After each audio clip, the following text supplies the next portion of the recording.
if there's a hype about certain books and then you decide to join the bandwagon to share everything about that book, I personally believe that you should read that book first before you make any judgment. Just saying. I'm Al. Hiya. Hey, salam guys, welcome back to Books by IOCs. For those who are new here, let me extend you a personal invitation by welcoming you to this channel, and while you're at it, don't forget to click the subscribe and also like button because it will help me a lot. So enough of me begging for more subscribers, which I really need, but we're here going to talk about Mistbound by Daryl, How to Glue Back Grandpa. This book has been circulating on my timeline for quite some time now. And also I noticed this book has been on the bestsellers list on some of the bookstores that I visited recently. And yeah, I got my hand on this book, finished reading it, and yeah, we're going to talk about this book right now. So right off the bat, you cannot miss this awesome design cover for this book, which literally reflecting perfectly on how middle grade genre should have looked. So this book really captures my attention and it really makes me feel intrigued. If I were standing in front of a bookshelf in a bookstore, this will be a definitely picked up book for me, judging by the cover itself. So the cover really speaks for itself. A big thumbs up for that cover itself. I won't say this is a spoiler, but this could be a major teaser for any of you who does not yet read this book, because whatever on the cover, it might or it possibly will reflect on whatever scenes or situations or whatever character that might or might not exist in this book.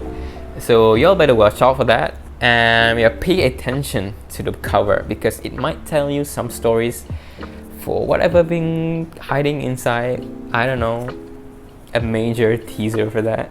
So yeah, Mistbound, what is this book all about?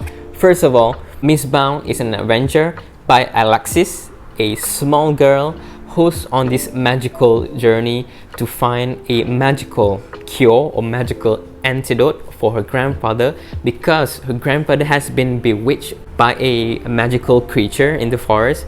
So in order to fix her grandpa, in order to cure her grandpa illness because of that accidental magical spell, they need to venture into a magical world to find a magical ingredient. How many magical did I say in a row? To create a magical antidote to give to her grandpa. So this is an adventure book of Alexis venturing into the magical and spectacular fairy tale like world. And yeah, I gotta say, this book hands down was the best middle grade genre that I've read so far till this date, period. So you might ask why. Okay, first of all, I really like the storyline, the plot, the world build up, the characters, even the smallest little things, the related expressions, the character's name, yada yada yada, everything is so relatable and it all connected with me, and I can't deny there's this little sparks in me. There's some part of this book that makes me feel emotional, nevertheless being sad. I even felt really angry. I felt that rage that portrayed by the main character towards another character in this book, because the words, the way the author write those expressions, those specific situations, those scenarios, that it all absorbed into me and it made me feel really, I don't know, really into this world. It's like I'm the third person of this book, you know, watching Alexis go here and there, meeting that or this creature in the magical world, and it felt really personal, and I have a emotional attachment to this book. I gotta say that. The author himself is a South Asian person, so whatever he wrote in this book, it all being related or personally familiar with me as a Southeast person as well. For example, for the character naming, for the location naming, for all the expression, for all the reference. It seems familiar to me, so I really enjoy those little things. For example, the name of this little F right here, his name is Kenet. So in Bahasa Malaysia or Bahasa Melayu, Kenet means small. There's also this flea. There's, I think, leech. Well, it's not kutu, but it's called sekenet. It's really small, but it's really annoying. Just it reflects well, it portrayed well for this character, because he is a small elf, but he is really annoying at the same time. He's really arrogant. He has this some sort of irritating character that I personally enjoyed.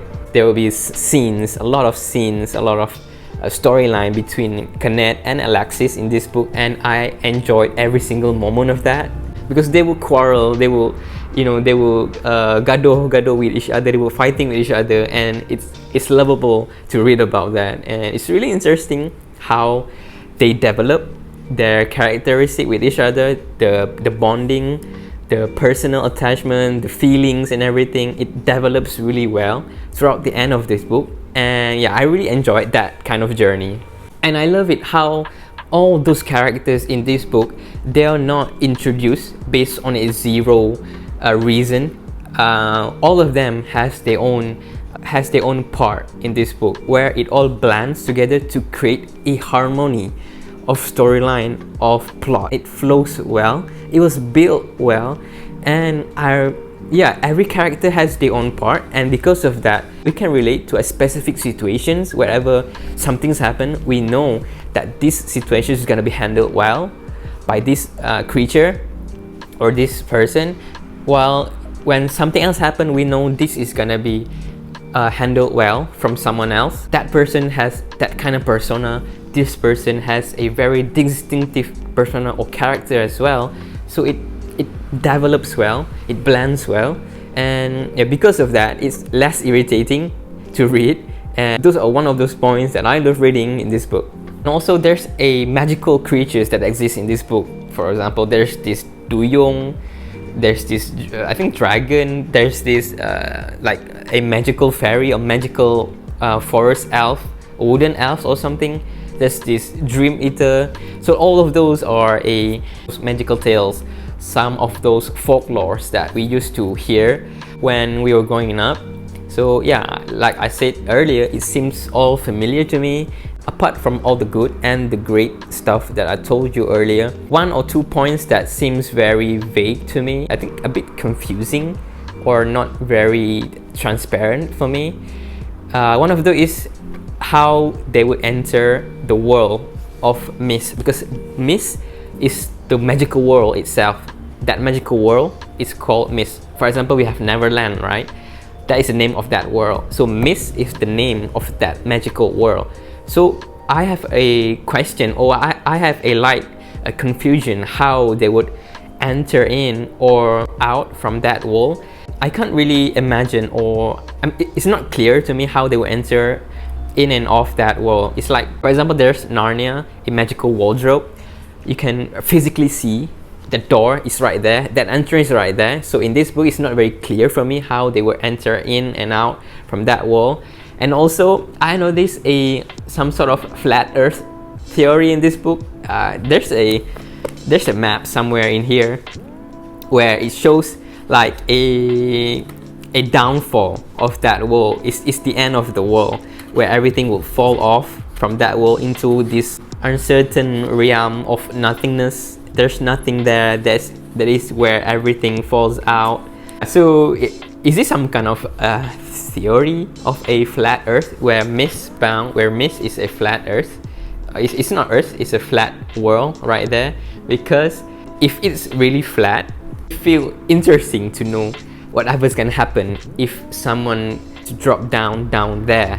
It's really interesting. It might open a new portal to another world. We might never know, because this book never goes beyond that.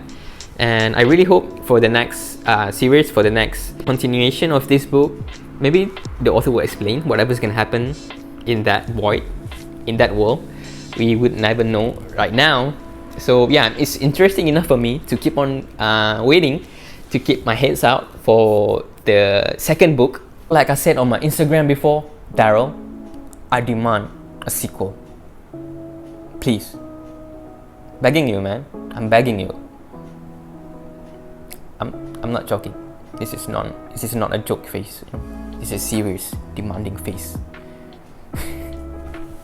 So overall, from whatever I said just now, this book hands down deserves a 5-star rating for me, and it was an enjoyable read, and it was an interesting read. It has all those emotions, great storylines, great plot, character development is really on point.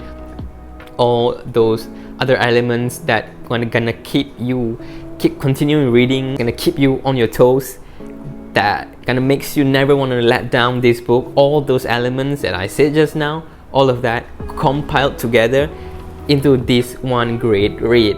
So yeah, I think that's pretty much it for this video. Thank you again, Times Read, for sending me this review copy in exchange for honest review. You can read my other reviews on my Instagram. The link is down right there. You can click it, and also don't forget to follow me on Instagram and subscribe to my YouTube channel. Don't forget also to click the like button. And like always, thank you guys for watching, and I'll be talking to you guys in the next one. I'm Al. Bye.